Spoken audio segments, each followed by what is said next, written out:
an unrelenting desire to push yourself harder and further. Things happen, good people? This is a bad spot.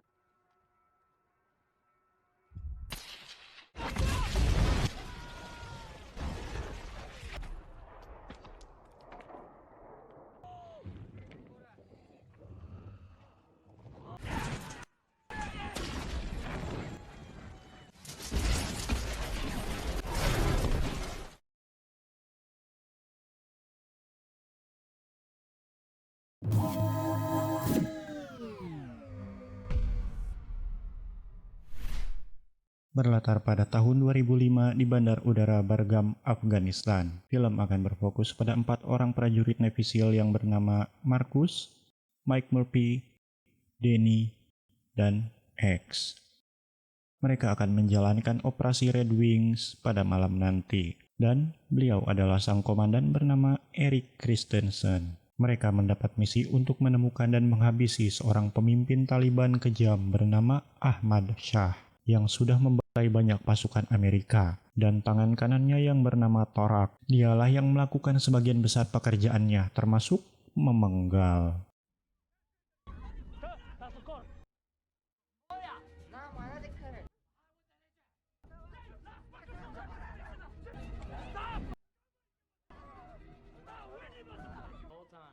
Use of deadly force is authorized.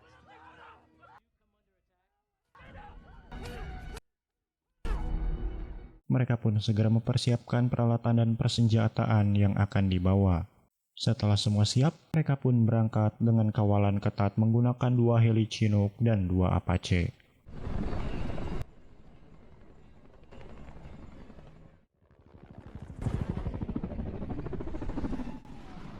Malam menjelang, akhirnya mereka tiba di daerah pegunungan Afghanistan. Marcus, Danny, Murphy, dan X turun, sementara yang lainnya kembali ke pangkalan. Mereka turun cukup jauh dari lokasi target berada agar lebih aman, sehingga sekarang mereka harus berjalan melewati daerah bukit bebatuan itu untuk sampai ke lokasi target.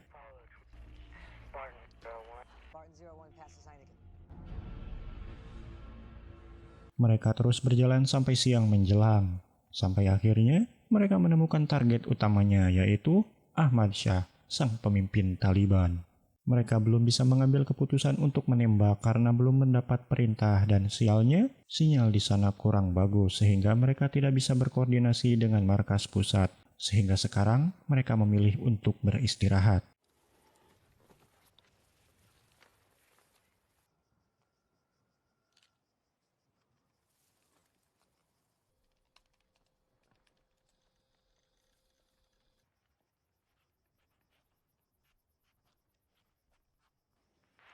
Mikey, I'm good here. I'm gonna break down OP1.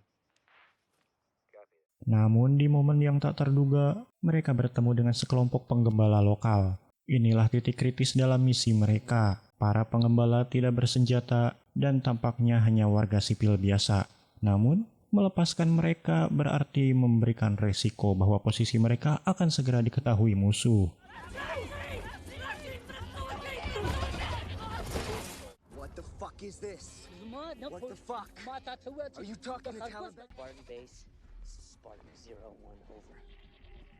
Karena saluran radio masih belum bisa terhubung karena masalah sinyal, Murphy berinisiatif menghubungi pangkalan militer menggunakan telepon satelit untuk menghubungi Komandan Christensen, yang untungnya berhasil tersambung dan diangkat oleh Patton. Namun pada saat Komandan Christensen mengambil alih telepon, seketika sinyal kembali memburuk sehingga mereka kehilangan kontak.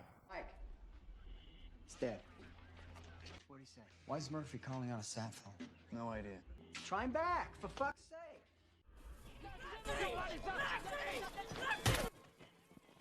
Kini, mereka dihadapkan pada keputusan yang sangat sulit, membunuh orang-orang tak bersenjata ini atau melepaskannya, yang akan berpotensi keberadaan mereka yang akan diketahui oleh pasukan Taliban, dan bisa menggagalkan misi. Ketegangan dan perdebatan pun terjadi.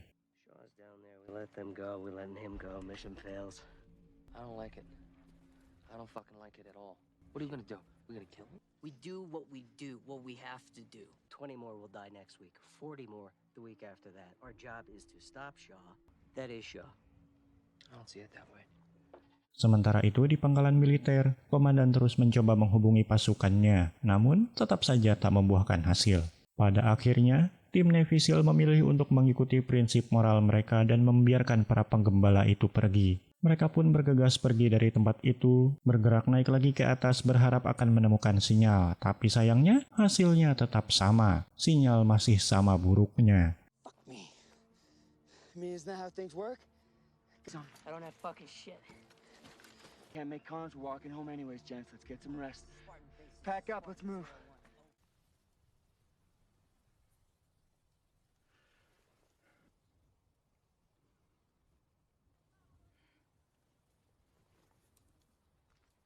Sesaat mereka beristirahat, akan tetapi mereka menyadari ada suatu pergerakan dari semak-semak. Kemudian, Murphy berinisiatif memeriksa ke area terbuka dan, ya, ketakutan mereka terbukti benar. Pasukan Taliban yang jumlahnya jauh lebih banyak dan sudah familiar dengan medan setempat, terlihat sudah mengepung mereka. Disinilah aksi brutal dimulai.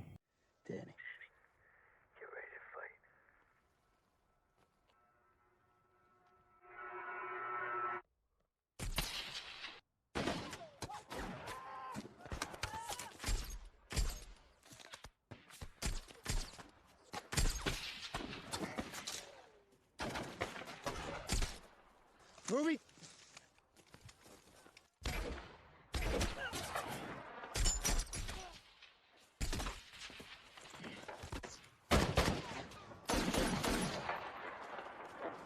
Have troops in contact! Bam! Fuck!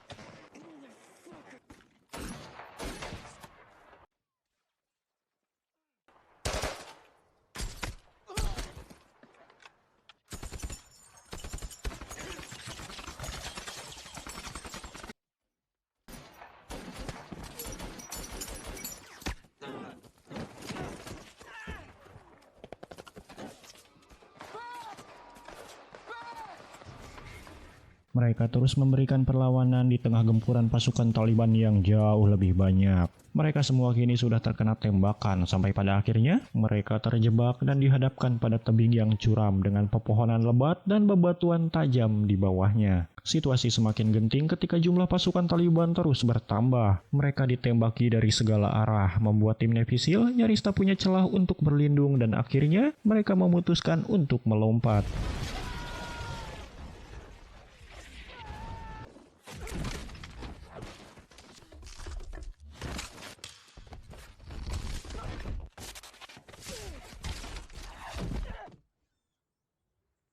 Untungnya mereka semua selamat, namun tentu saja sekujur tubuh mereka mengalami luka-luka dan rasa sakit yang semakin menjadi. Sesaat mereka pikir situasinya telah aman, namun ternyata musuh mengetahui keberadaan mereka dan berhasil menembak kaki Murphy. Mereka kembali beradu tembakan. Fuck you! Damn! Fucking birds! Danny, I can fight.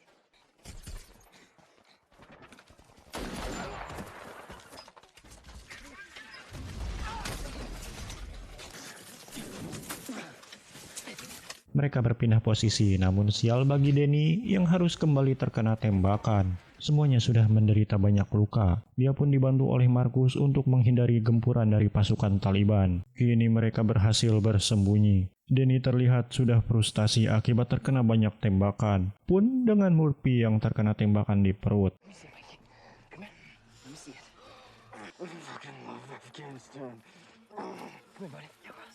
Danny yang mulai kehilangan akal sehatnya, spontan berteriak dengan keras yang membuat mereka harus ketahuan posisinya oleh Taliban. Dan pertempuran pun kembali berlanjut.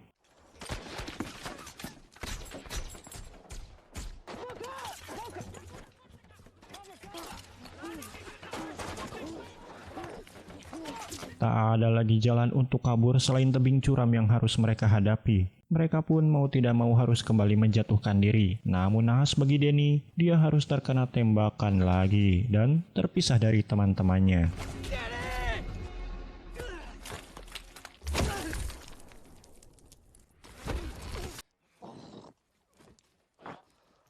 Di masa kritisnya, Danny dihampiri oleh pasukan Taliban dan harus menjadi orang pertama yang gugur. Sedangkan teman-temannya, mereka masih terus dihujani tembakan. Pertarungan itu berubah menjadi momen-momen pengorbanan.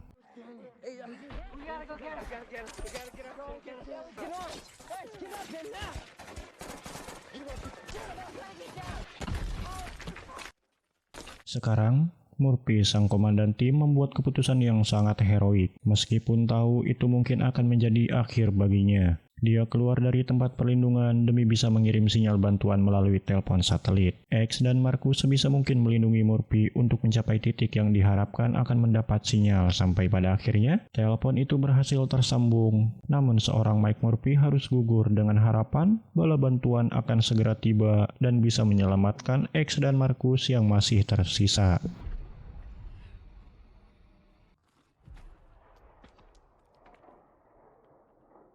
Komandan Christensen bersama pasukan akhirnya berangkat menggunakan 2 pesawat Chinook menuju lokasi X dan Marcus berada. Sementara itu, X dan Marcus tidak henti-hentinya dihujani tembakan. Kini mereka harus berpencar dan segera mencari tempat perlindungan.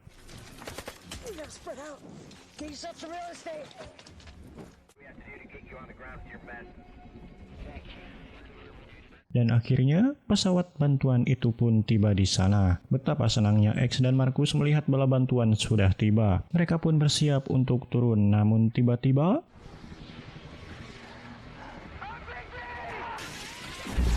satu pesawat berhasil ditembak jatuh oleh Taliban, sehingga pesawat satu lagi dengan sangat terpaksa harus segera meninggalkan tempat berbahaya itu dan tentu saja meninggalkan X dan Marcus yang masih berada di sana. Kini pupus sudah harapan X dan Marcus untuk segera pulang. X yang terpisah dari Marcus harus berhadapan langsung dengan pasukan Taliban dari jarak dekat. Tembakan bertubi-tubi bersarang di tubuhnya sampai akhirnya peluru dia habis dan badannya sudah tidak kuat lagi menahan penderitaan sehingga dia harus menjadi orang ketiga yang gugur.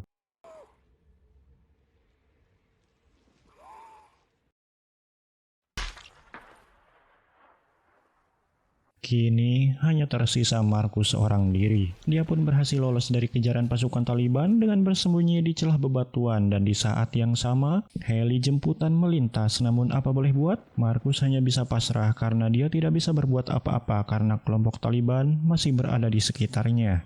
Dan di titik ini, Marcus yang sudah kelelahan dan penuh dengan luka akhirnya terlelap.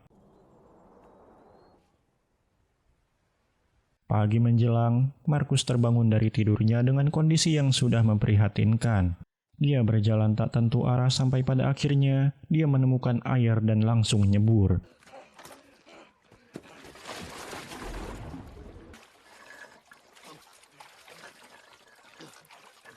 Tak lama kemudian, dia dihampiri oleh penduduk lokal yang bernama Muhammad Gulab yang berniat untuk menolongnya. Marcus akhirnya dibawa ke desa Kandis, kediaman Gulab.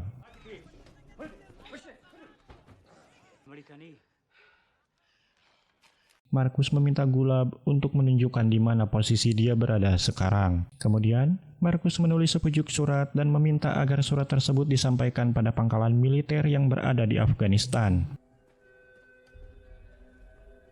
Sementara itu, kelompok Taliban masih terus berpatroli mencari keberadaan Marcus, hingga salah satu dari mereka menemukan jejak darah yang masih basah dan mengarah ke desa Gulab. Tarak beserta anak buahnya langsung menggeledah semua rumah yang ada di sana, sampai akhirnya keberadaan Marcus berhasil ditemukan. Dia pun langsung dibawa paksa menuju tempat eksekusi.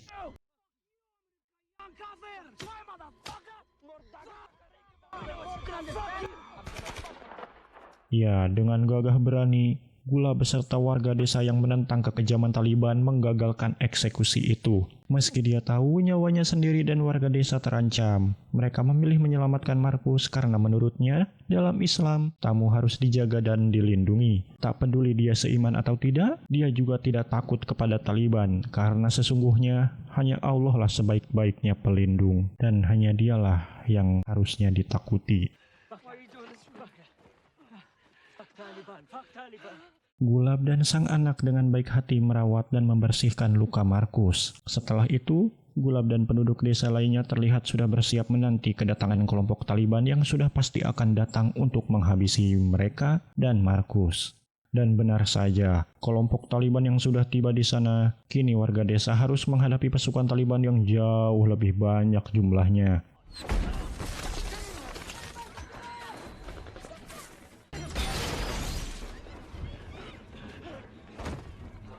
Di sisi lain, pangkalan militer Amerika cabang Afghanistan telah menerima surat dari Markus yang meminta pertolongan, dan regu penyelamat pun langsung berangkat menuju lokasi.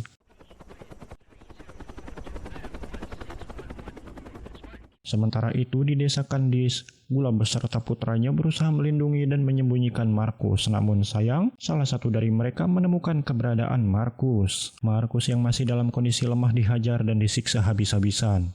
Sementara itu, Gulab yang terluka kini berhadapan langsung dengan Torak. Pertarungan sengit 1 lawan 1 pun terjadi.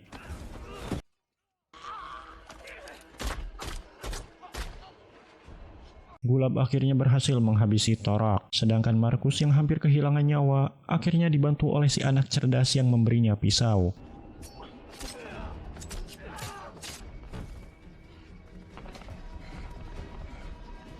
Warga desa bertarung mati-matian melawan pasukan Taliban yang begitu banyak, sampai pada akhirnya regu penyelamat tiba di waktu yang sangat tepat.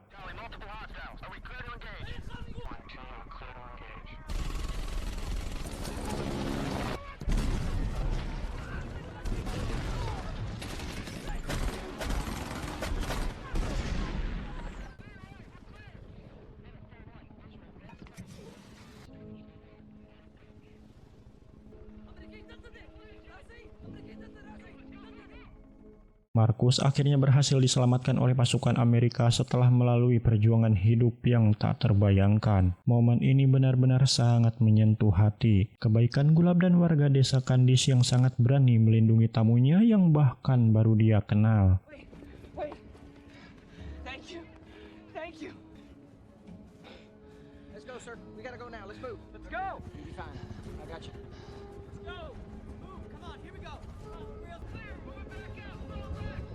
Jackpot. Let's say again. Jackpot. Banyak pelajaran yang bisa kita ambil dari film ini. Salah satunya adalah dari sosok Muhammad Gulab. Jangan pandang bulu untuk berbuat baik dan menolong sesama. Tak peduli kamu kenal atau tidak, selagi kamu mampu untuk membantunya, dan muliakanlah tamu seperti yang Nabi ajarkan. Sampai jumpa di video selanjutnya. Bye-bye.